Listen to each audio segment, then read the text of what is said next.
In December 1999, police and a local Lahore newspaper received a letter from Javed Iqbal confessing to the murders of 100 boys, all aged between 6 and 16. In the letter, he claimed to have strangled and dismembered the victims, mostly runaways and orphans living on the streets of Lahore, and disposed of their bodies using vats of hydrochloric acid. He then dumped the remains in a local river.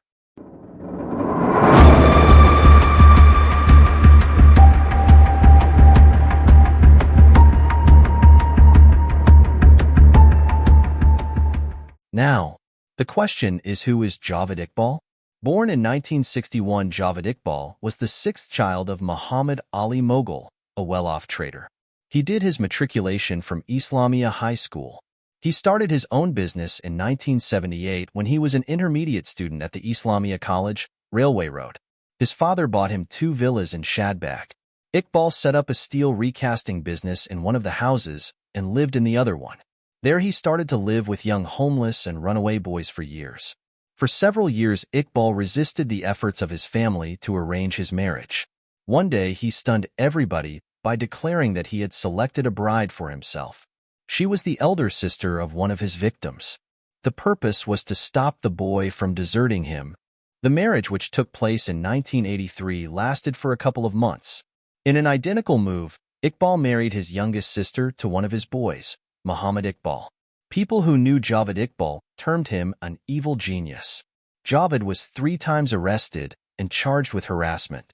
He was once arrested and jailed for 6 months on charges of committing SA, but it had no effect on his inclination towards boys. Once he assaulted the son of a respectable person of the Shadbagh. The matter was taken up by the elders of the area. He confessed to his crime before a panchayat, a village council, at Golbak. He signed a stamp paper, giving an undertaking that he would not do it again. Later, photocopies of the stamp paper were distributed in the area. On the panchayat's order, he visited 100 shops in the main market to offer tender apology. In late 1990, a man filed a complaint against Javed Iqbal for essaying his son. Shadbagh police detained his father and 2 brothers after their failure to arrest him. They remained in custody for 7 days, but Iqbal did not surrender. On the 8th day, one of his boys was arrested from his house and was detained at the police station. Within a few hours, Iqbal surfaced and hurled abuses at his family members for allowing the police to arrest the boy. Later, he himself surrendered to secure the release of the boy. The next time he was caught, he was thrashed and ejected from Shadbagh. Apart from his family business, everything Iqbal did was aimed at luring boys. In his teens, he owned a 200cc motorbike, and he would use that to make friends with young boys. One of his most effective method was to make pen friends through magazines on children. For those of you wondering what is a pen friend, it's a person that you make friends with by writing letters or emails, often somebody you have never met. Back to our story, after getting photos of his pen friends, he would shortlist attractive boys to maintain friendship with them. He would spend thousands of rupees on sending them gifts like perfumes, tickets, and coins. Once Javed opened a video game shop, the first of its kind in Shadbagh, and would offer tokens to boys at reduced rates and in some cases free of cost. He would throw a 100 rupee note on the floor and watch the boy who would pick it up. Then he would announce that his money had been stolen and he had to search everybody. The thief would be caught and taken to an adjacent room where he would be SA'd. At times, the money would be given back to the boy as a gesture of goodwill. When people stopped their children from visiting the shop, Iqbal set up a fish aquarium and later a gym, again to attract boys. He also set up an air-conditioned school called Sunnyside School, but it failed as nobody was willing to send children. He also opened a fair price shop where items of daily use were sold at a price lower than the market value. That too lasted for a few weeks. Iqbal also invested in a monthly magazine called Anti-Corruption Crime, where he published the heroics of police officers and established good contacts in the department. He interviewed at least 24 police officers, including SSPs and DIGs. In 1993, after his father's death, Iqbal received a hefty share of 3.5 million rupees from the estate. He constructed a large house in Rana Town, Shadara, in 1995 with a pond in the basement and a swimming pool in the backyard. He loved moving around in style and was often seen driving in a 5-door Pajero along with half a dozen boys. Once he owned 4 vehicles, a Pajero, a Lancer, a Toyota and a Suzuki FX, said one of his old friends. Iqbal sold his Rana townhouse and shifted to a new residence in Fatehgud, Ghaziabad, and opened a video game shop there. In September 1998, Iqbal and his employee, Arbab, were severely beaten up by another employee and a masseur, and deprived of 8,000 rupees in cash. Iqbal sustained serious head injuries and remained unconscious at the Lahore General Hospital for 22 days. Initially, the Ghaziabad police registered a robbery case, but later, on the complaint of the attacker's family, amended the FIR and charged Iqbal with SA. He was arrested on release from the hospital. He was later granted bail by a local court. As nobody in the family was willing to spend money on his treatment, his Ghaziabad house, car, and shop were sold out, and the money was used for his treatment. On getting better, he was shocked to find that his assets had been sold. Iqbal started his killing spree in May 1999 and himself leaked it to the press. During his 6-month killing spree, Iqbal kept a detailed account of the murders, listing his victims' names, ages, and the dates of their deaths. He also kept their shoes and bundles of their clothing. He also recorded the exact cost of disposing of each kid. In terms of expense, including the acid, it cost me 120 rupees, which equals to $2.40, to erase each victim, he wrote. More than the crime itself, it is the fact that 100 children could disappear from their homes in and around Lahore without the authorities being aware of it is a cause of so much anguish and anger. For months, the self-confessed murderer, Javed Iqbal, and his accomplices preyed on the boys at public places like Hiramandi and Data Darbar, luring them to his home on Ravi Road with promises of money and video games. There the boys would be essayed, murdered, chopped up, and then thrown into vats of acid.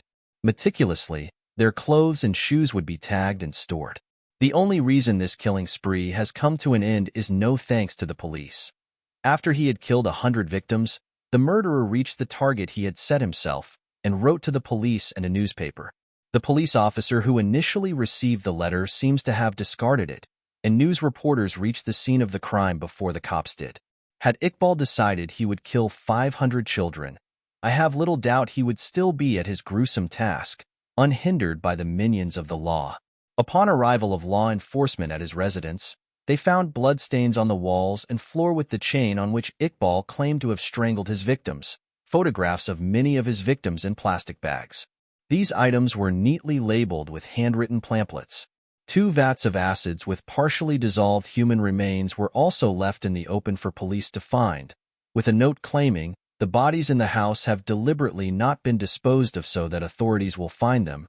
In the detailed note he left for authorities, and for the press, Iqbal claimed that he planned to commit suicide by tossing himself into the river Ravi with a rock tied around his neck. It would have been a tidy end to the case. But after dragging the river with nets, authorities soon realized that Iqbal's suicide note was nothing more than a ruse. After unsuccessfully dragging the river with nets, police launched what was, at that time, the largest manhunt Pakistan had ever witnessed. Iqbal did not act alone in committing these crimes. He had 4 accomplices: 20-year-old Sajid Ahmad, 15-year-old named Nadeem, 13-year-old named Sabir, and alias Bella. Iqbal's accomplices were arrested in Sohawa when they tried to cash a traveler's check for 18,000 rupees. A few days later, one of them, Bella, died in police custody. Authorities said he committed suicide when he threw himself out of a 3rd-floor window, but the suicide, coupled with the bad publicity over the entire affair, triggered a massive shakeup in the Lahore Police Department. The public outrage continued. Even after the case had been handed to the police on a platter, the best they could do was carelessly lose an alleged accomplice of the killer. Apparently, he managed to commit suicide while being interrogated by jumping through a window. This is such a common occurrence that by now one would imagine that the police would have thought of a better cover-up for death in custody. In the meantime, Iqbal himself remained at large. Though there was no evidence that he left the area, police were simply at a loss to find him and pressure was mounting. Every day, it seemed, grieving parents, who had been silent when their children were missing, wailed in the press both at home and overseas that they were being denied justice. On December 30th, 1999, however, the manhunt came to a close when Iqbal simply walked into the newspaper officers of the Urdu-language daily newspaper Jang and surrendered. 2 months later, Iqbal, and his 3 surviving accomplices were formally charged. In a country where court proceedings are often closed to the public, Iqbal's trial before Judge Ala Bakhsh Ranja was a media circus. The plaza outside the courtroom was packed. The courthouse itself was ringed by guards. In Iqbal's notebook and diary, in the macabre attention to detail as he turned his house into a museum of mass murder for the press and police, he seemed almost to take pride in the horror he had wrought, authorities would later say. But when he finally appeared in court, faced with the very real possibility that he would be convicted and executed, Javed and his accomplices sang a very different tune. It was almost surreal, observers would later say. His 3 accomplices, seemingly oblivious to the penalties that they faced, were seen giggling as they were led into the closed courtroom, ogling newspaper clippings about the case and admiring their own photographs, according to reports from the courtroom. For his part, Iqbal insisted that he was an innocent man, a little mad, perhaps, and that he was the real victim in all of the horror. "Whatever I wanted to say has been distorted," he claimed. "I was considered an insane person, but I beg that my viewpoint must also be heard. Considered myself a culprit because I have been made a culprit by police." In a bizarre and rambling understatement, Iqbal said that the entire affair, the drums of acid, the photographs, the notebooks with personal details of each of the slain children, was an elaborate pantomime. An event he staged, he claimed, to highlight the dangers faced by runaway children of poor families who become victims of evil people. Sajid, who had just turned 20, and 42 years old Iqbal, were sentenced to die by strangulation. They were to be strangled with the same chain used to kill the victims in the same public square they had frequented when searching for victims, and their bodies should be cut up into 100 pieces and dissolved in acid. 15-year-old Mohammed Nadeem was found guilty of the murders of 13 of the victims and was sentenced to 182 years in prison, and 13-year-old Mohammed Sabir was sentenced to 63 years in prison. On the morning of the October 8, 2001, Iqbal and his accomplice Sajid Ahmad were found dead in their cell in the Kot Lokpat prison. They had apparently committed suicide by hanging themselves with bedsheets, though there has been speculation that they were murdered. Autopsies revealed that they had been beaten prior to death. Iqbal is considered the serial killer with the most victims in Pakistan's history as an independent nation.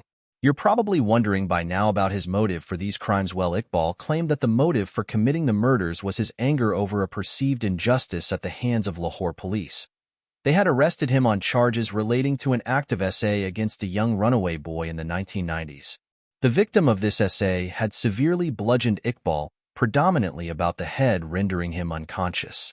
Though no charges were brought in relation to this offense, Iqbal's mother had been forced to watch his decline before suffering a fatal heart attack. According to Iqbal's confession, his mother's death after watching his social, economic, and symbolic status deteriorate following his attack and arrest had broken a hell over him. He therefore resolved to make 100 mothers suffer and cry for their sons as his late mother had been forced to for him. Thanks for watching. If you enjoyed this deep dive, be sure to subscribe for more true crime content and check out our other videos on